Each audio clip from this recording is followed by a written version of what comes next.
everybody, I'm Jay Skinner, and you're live right now on the pre-show of the Buyers and Sellers Show. And we're going to give everybody a chance to get on board.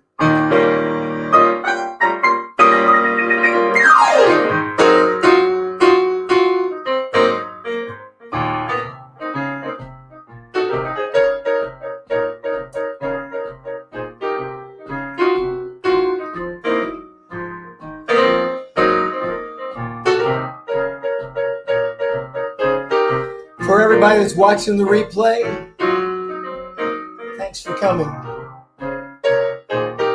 Those of you that are getting on live, don't forget to comment. We're going to be here with the master of customer experience, Mr. Shep Hyken.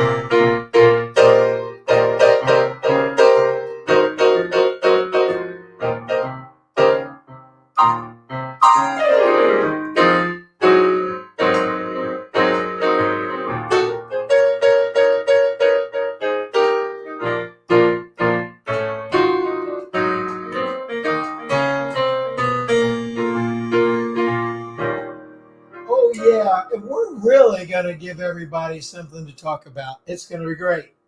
Let's see how that might go.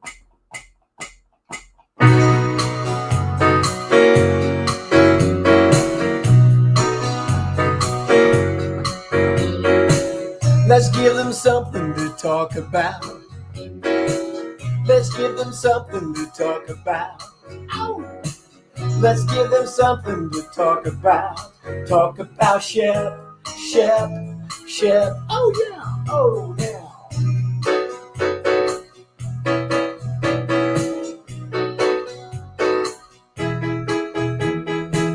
Let's give them something to talk about. Let's give them something to talk about, yeah. Let's give them something to talk about. Talk about Shep, Shep, oh Shep, Shep Hyken, that's the guy.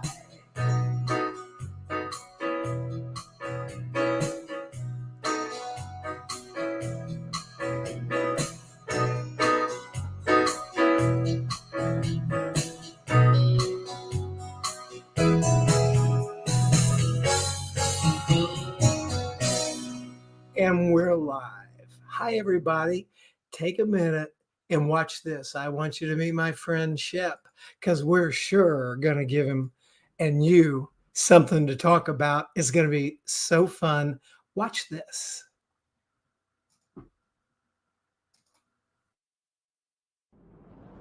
Our customers today have higher expectations than ever before. They are no longer comparing any of our companies with the direct competitors. What they're comparing us to is the great experience they had last night at a restaurant, the great experience at a hotel, or a great experience that any one of us might have provided, and then we jump to a completely different industry, and somebody says, why can't they be as good as... How many people believe it's important to satisfy your customers? Raise your hands if you believe that to be true. Good, everybody's hand goes up. Let me tell you the reality of the situation. There are some studies that say 60 to 70% of satisfied customers don't come back, and here's why. They're just satisfied. You can't just be satisfactory, because satisfactory is a rating. It's right in the middle. It's average. How do you like your haircut? It's fine. Fine is like the F-bomb of customer service. To a lot of people, loyalty means we have to keep our customers for life. If we focused on the next time, every time, ultimately we'll create a lifetime of loyalty. But if day in and day out, consistently and predictably, we are better than just average, our customers will look at us and say, we are the best at what we do. Sure, we can look at sales, and that's important, but the one statistic that matters more than anything is, did the customer come back?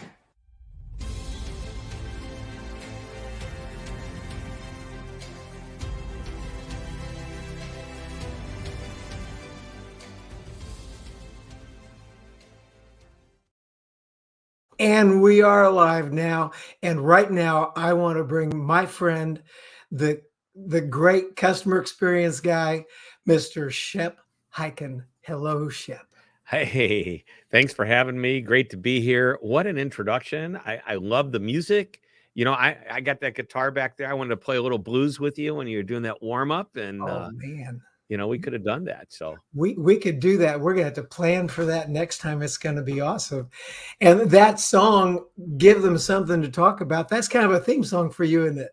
well, you know, that's one of the whole things. Don't we want to create a customer experience that whether we call them customers, clients, guests, tenants, members, whatever, whoever you do business with, don't we want to give them something to talk about as long as it's good? Okay. I mean, we could give them something to talk about if it's bad too, but we want to stay away from that. And when I walk on stage for a lot of my speeches, the clients will say, "What's your walk-on music?" And we have a little clip that as I walk on, let's give them something to talk about. It's so fun, yeah. And I just want to remind everybody that's getting on right now, and even people that are watching the replay, please put it in comments.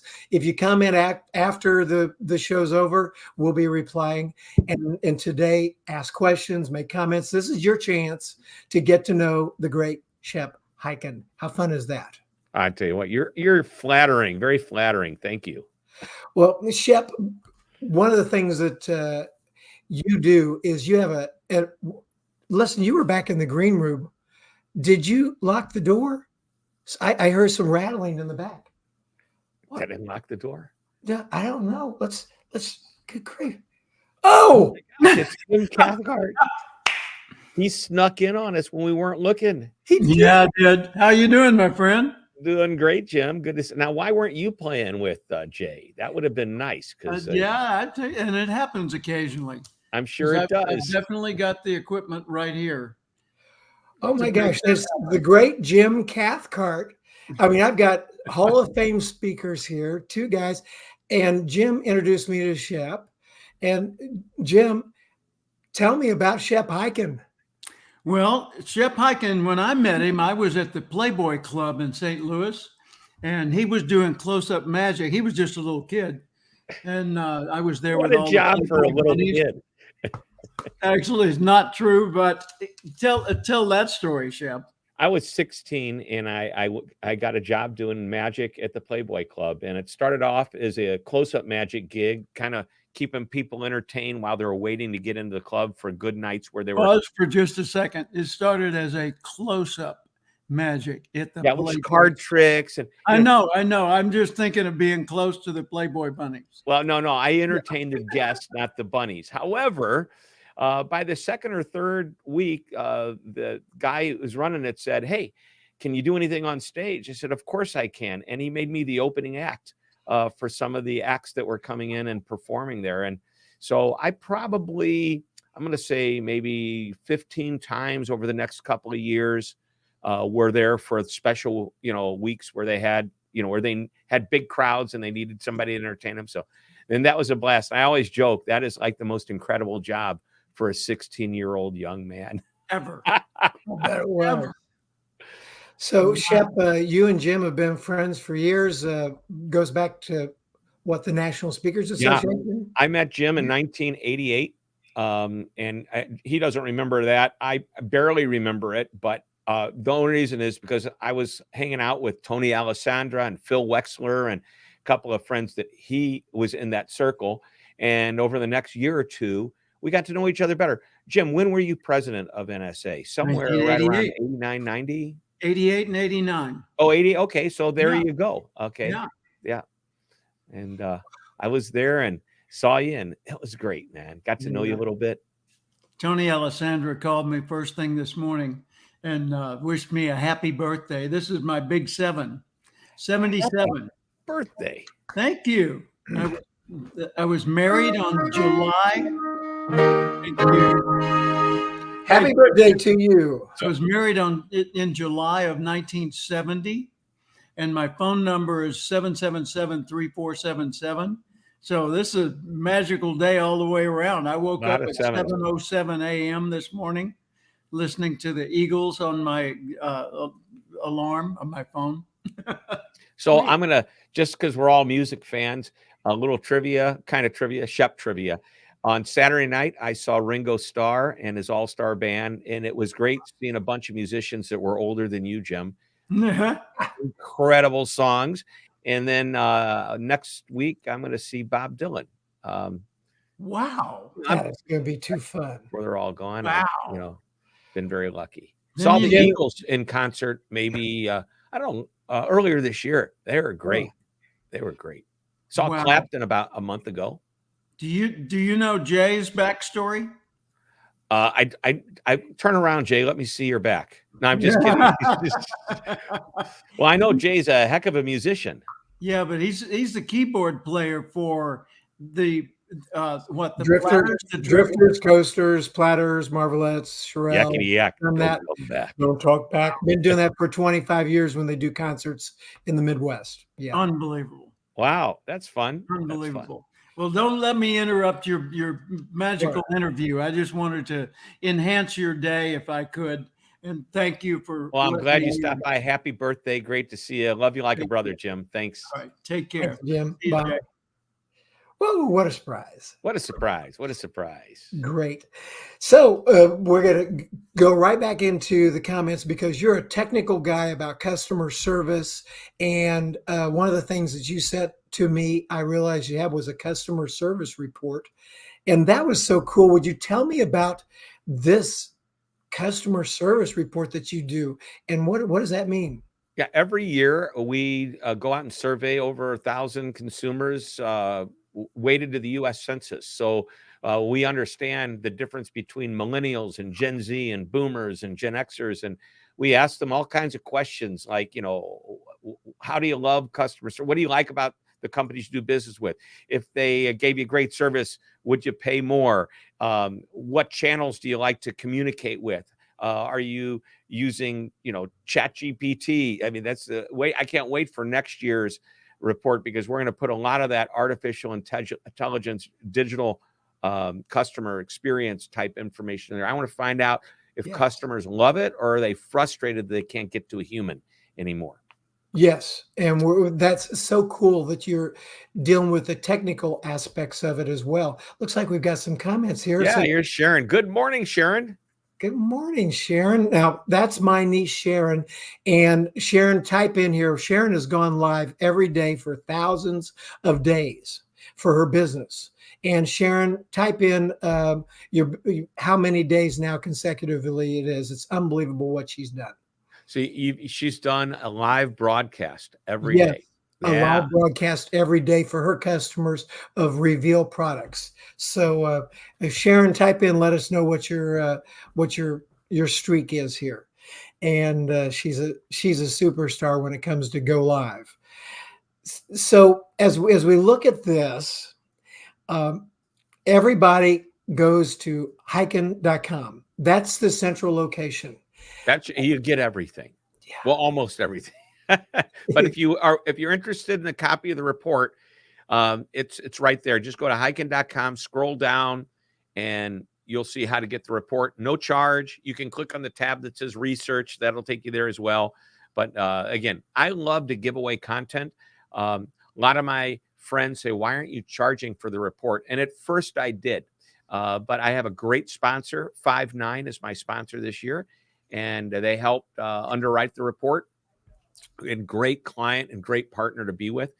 And if you're interested at all, there's some fun stats and facts in there too. I'll give you a fun one. I mean, we do a lot of serious ones too. I'm going to put on my glasses so I can see. But this is great. 32% of Americans last year have yelled at customer service agents. 24% of them cussed at customer service agents, which leads me to believe that 76% are lying. Boom. Boom. That's pretty good. I hit it like this. How about this? Woo!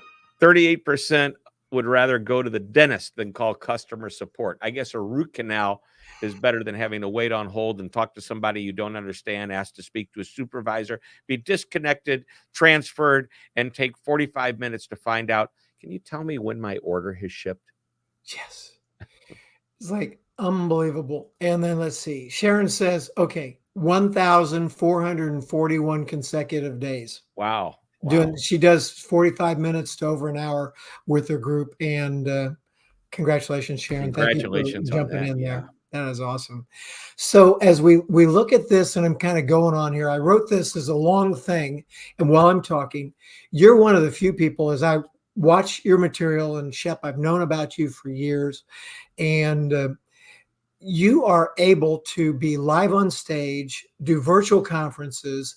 You have a TV show, Be Amazing or Go Home, which is wonderful, and even a voice only radio podcast. And one of the unique things about you is you keep my attention and the attention of your listeners, watchers, and everything. So, two things. One is people don't know about your TV show sometimes. How do you get to that? And then we're going to talk about what's your secret. You can get, well, the easiest way is just go to beamazing.tv, beamazing.tv. But you can go on Amazon Prime and pay for it. I think now they used to give it away for free. You can go on Roku, Apple TV. There's a bunch of places it just streams. So we do maybe 10 episodes a year. It's a short season, but it's great. I have fun doing it. I was approached by the studio to do this show, and I thought, why not? Let's give it a shot. And I think we've been doing it now about, pre-COVID, so probably at least 4 years. It's very interesting. It seems like a show that's like, oh my gosh, everybody can get, have fun with it and watch it, and all the different guests and people that you have. I do monologue, and I do at least 2 guests every show. Every once in a while, I want to think maybe I should just do 1 guest and give a longer interview, but it's fun to have the variety. They're interesting. So now I want to know, how do you pull this off to be so interesting and you keep it going? What's your trick? I'd like to think that I'm interesting. I'll tell you one thing. I'm always thinking about who I'm writing for, who I'm in front of camera-wise. And to me, I want to give them something to talk about. I want to give them something they can do. So I'm not pontificating to hear my own voice and share just my own opinions.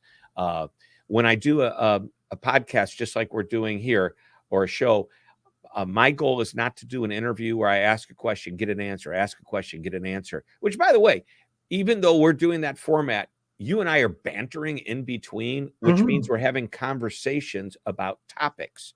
And that's what I love. So I have a list of questions that oftentimes I'll just ask the guests, hey, send me 3 or 4 questions you think we should answer and talk about, talking points, if you will. I start with the first one, and sometimes I don't even get to the other 3 or 4 because we just go riffing on a conversation. And to me, that's more entertaining and more engaging from the standpoint. And here's what I love. At the end of the conversation, I want both of us, and by the way, my show is all about the podcast, which is Amazing Business Radio, is all about customer service and customer experience. So I'm not going to have somebody on outside of my lane, which means when I have a conversation, it's 2 experts talking to each other, which I think is an important thing, at least for me, to give my audience.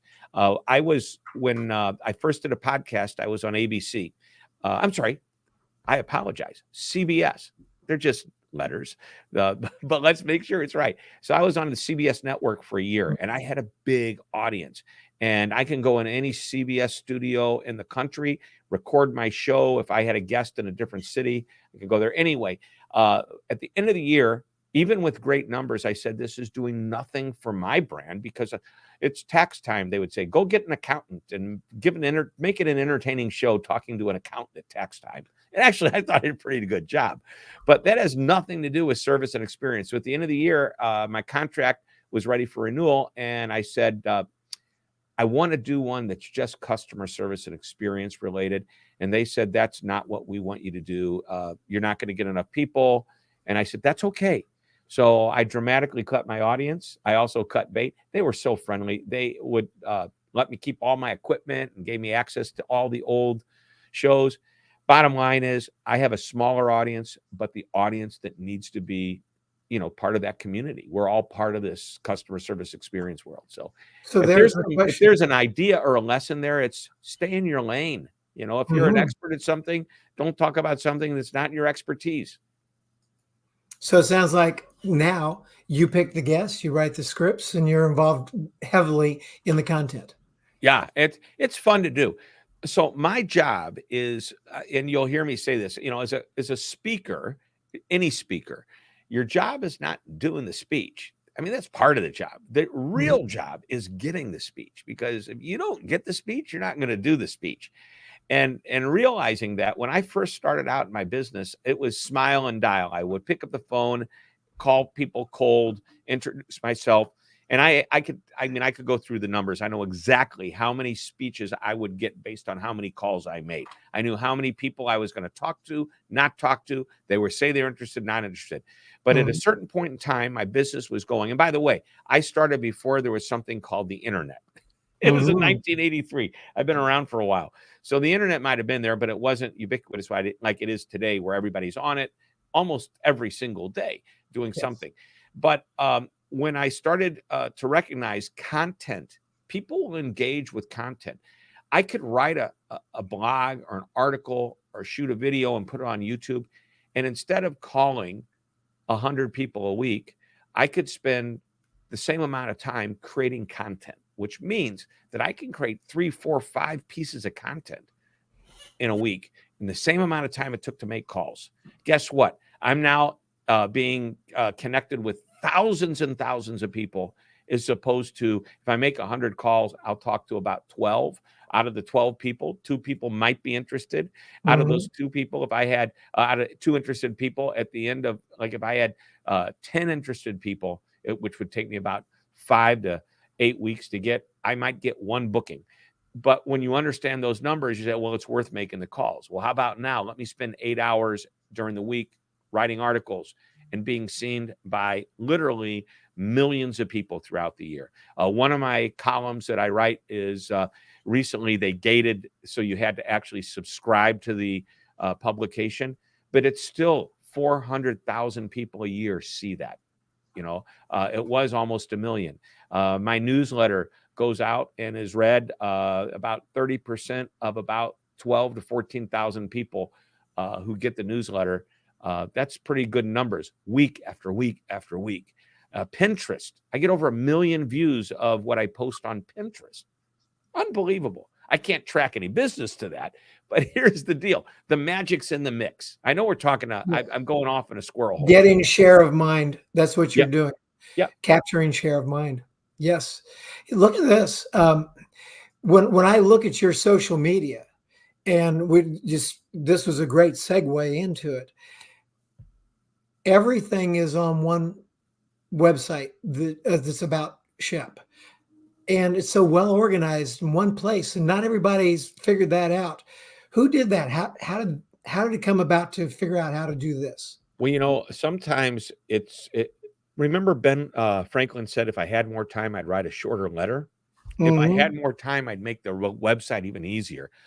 The goal is to make the complex simple.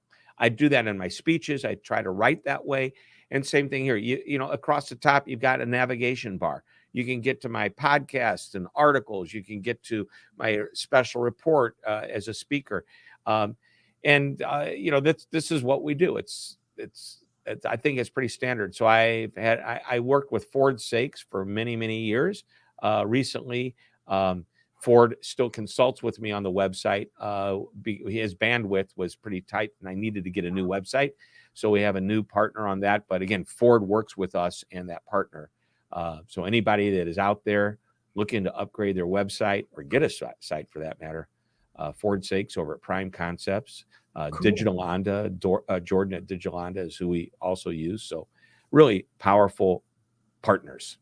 Beautiful. And you see the value in partners, and you also have a Cindy, and I got to shout out to her because you're what do you call her? Your administrative assistant, or no, she is my director of reputation. Director of reputation. And it's interesting now. Excuse me. She does take the inbound calls that come in, and she gives incredible client service to the people that are interested in working with us. But her job is to activate and amplify my content. So I write the articles, And then we've got a couple other members of our team that help edit. And if I'm going to do a video, they edit the video. And Cindy kind of oversees the whole reputation marketing thing, which is a 7-day-a-week content marketing schedule using all forms of social media. Oh, man. And it's working. It is working. Well, thank you. You're welcome. The one of the nuts and bolts of customer service is like, and I'd like you to just talk about this, if you will, even for a couple of minutes, of what's the small shifts that can lead to dramatic improvements for customers, for companies, and just give you a little piece of that Shep magic on customer experience. We would really appreciate that. Yeah, well, I mean, I do say it's not complicated. It's common sense. It's not always so common. So, and by the way, what are the small shifts I'm going to recommend today are going to be different than the ones next week, probably. But let's take a general one. To me, customer service is not a department. It's a philosophy that needs to be embraced by everybody in the organization. So everybody needs to recognize where they are in the customer experience. People behind the scenes may not deal directly with the customer, but they support somebody that is, or they're part of the process. So let's make sure they're aware of it. And the way to find that out for sure is to do really a set of journey maps. Your first-time buyer, your repeat buyers, what happens when there's a problem. And you create these journey maps and you look at all the touch points that customers have with your company or organization. And then go down and dig deep. What makes that touch point happen? And at the end of a good journey map or a series of journey maps, you're going to see that every single department, hence every employee, has some input to the experience. Again, if they're not dealing directly with the customer, they support somebody that is, or they're part of the process. The next thing, small shift, if you want to call it that, is decide I want to be customer focused. So if you're a leader of a company, by the way, it starts with the leadership saying, I want to be customer focused. Create your mantra, that one sentence or a short phrase that describes what you want your experience to be. For example, ours is 3 words: always be amazing. We want to be amazing for our clients, and we want to teach our clients to be amazing for their customers, clients, members, guests, whatever. And that's our mantra. The Ritz-Carlton, we're ladies and gentlemen serving ladies and gentlemen. I think that's great. And you're a music guy. The Beatles had a North Star. And by the way, it wasn't a customer experience mantra or a customer service mantra, but they had their mantra. It was 3 words long. Every time they were getting ready to look at, should we take this tour, the one in Germany? Should we record this song? Is it going to make us 3 words? Bigger than Elvis. So that was like their North Star.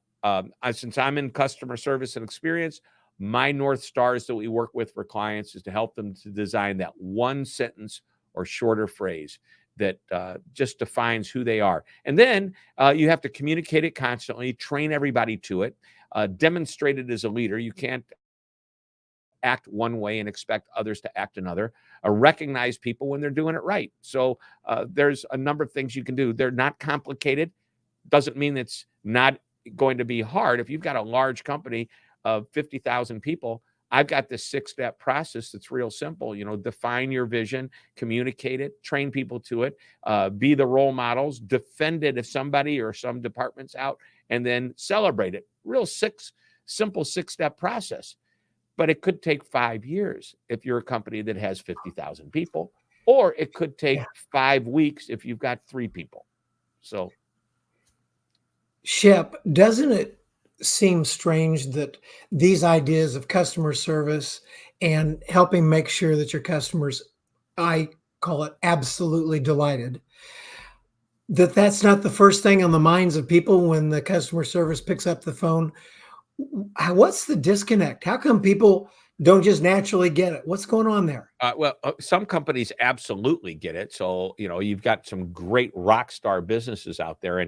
And there's a couple of things that are in play. Number one, customers are smarter than ever. They know what great service looks like. They've had great experiences. So anytime they're dealing with a company that's not in alignment with the great experience they've had, they're disappointed.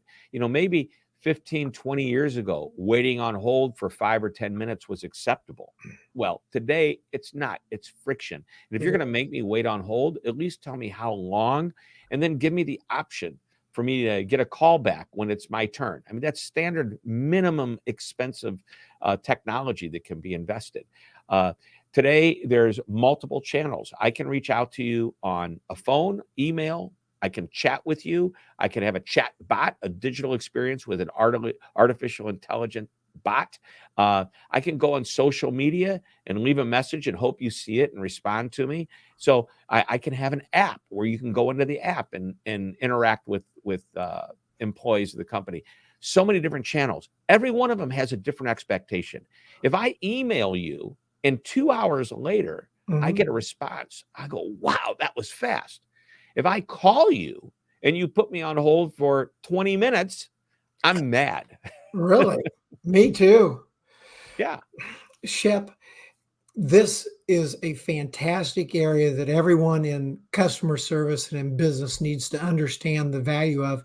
And I will tell you, in the B2B world, business to business, manufacturing, industrial, I see that, and I spend a lot of time in that world. I see that missing, that people just don't get it. You've got B2C, you got B2B. Do you differentiate between the two? How's that go? Well, actually, I mean, the ideas that I talk about, and even though my research is consumer-based, I tell all my clients in the B2B world, read it and understand the concepts behind these, because even though the numbers might be different for B2B, the concepts are. And also recognize that every one of your customers, you could be a manufacturer selling the most complicated little widget to a customer. That customer has experience with Amazon and maybe some other brands, Apple. And guess what? They're comparing you to them. On top of that, I have a client who they make robots, big robots for manufacturing facilities. And he said, we've got to manage that experience, because if we are up for renewal, because the money isn't made as much on the robot as it is on the contract for maintenance. So they'll do a 5-year maintenance contract. They install the robot. At the end of 5 years, are they going to get a renewal? If not, it's another 5 years before they have a chance to get that business back. So the stakes become even higher. I mean, you can walk into a mall and buy a sweater, and there's 20 stores that'll sell you a sweater. But if you sell a particular piece of machinery, there might only be 5 manufacturers in the world. And if you don't get it, they do, it's going to be real hard to get it back. It is. Shep, I'd like you to share just for a minute here with the group, kind of final words, your thoughts, your message to the world. Talk to us, Shep. What do you want everybody to know? Well, a couple of things. I mentioned already that customer service is not a department, it's a philosophy. So get everybody on board with the idea that they are going to be responsible for their area. Because if I've got a guy in the warehouse that packs a part wrong and gets to the customer and it's broken, next thing you know, they're calling customer service, then they're calling the salespeople because they have to ship another part out, blah, blah. A lot of people, because of a breakdown that happened internally with a person that never sees the customer. So please get everybody to recognize their role. Let's talk about customer loyalty for a moment. You want loyal customers. You want people to come back again and again. And I want you to think about it and break it down into much easier parts. Most people think of loyalty is about a lifetime. I think it's about the next time, every time. So ask yourself the simple question. What am I doing right now that's going to make that customer want to come back next time and do business with me instead of a competitor? And then my third idea I want to share with you is look at who the companies are outside of your industry that you love doing business with. Sit down with your team and have this discussion. Somebody might say the restaurant down the street or the shoe repair down the street. Somebody might say, I love Amazon, I love Apple, and everything in between. What do you love about those businesses? And what are they doing that you're not doing in your company or organization that you could be doing? And all of a sudden, you become world-class because you're not looking at a competitor to get ideas on being better. You're looking at the best companies in the world, the ones that you love and admire the most. They're going to help make you better. And it looks like we got a comment. We do, and it's Mr. Joseph Kiss says, Shep Hyken, I'm not surprised by your report. Customers are using phone more year over year because other channels are not maintained. Using Facebook page chats can be excruciatingly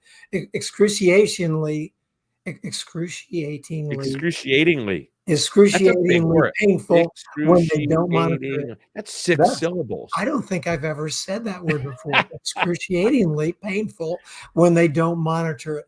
Joseph, Joseph Kiss, thank you so much for those comments. Shep, It's do you have a spot comment on for that? too. I mean, it's totally accurate. Interestingly, 81% of consumers go to the phone first. Okay, Mhm. other than if they decide they want to go to get active customer service rather than digital customer service, which is going online and interacting with chatbots, do it yourself kind of thing, right? Self-service. If they decide to actually go and communicate, the phone is still number one. Boomers, the baby boomers are driving that number higher. The Gen Zs are down closer to just over 50%. But you know that 31% of people in general are willing to give self-service a go if you provide the right self-service. But you always have to have a human backup behind there in case things don't go as well as they should. So remember that. Digital is great till it doesn't work. Make sure you back it up with a human-to-human interaction. Amen to that. Well, Shep, our time is over. It's so nice that you came. If I ask you to go back to the green room, if you have a minute to hang out, please do. And I'll see you in a minute. Thank you. All so right. much Thanks, for man. coming, Thanks for Shep. having me on the show. And thanks, everybody, for listening to us. And everyone, this has been the Buyers and Sellers Show. Thanks for coming.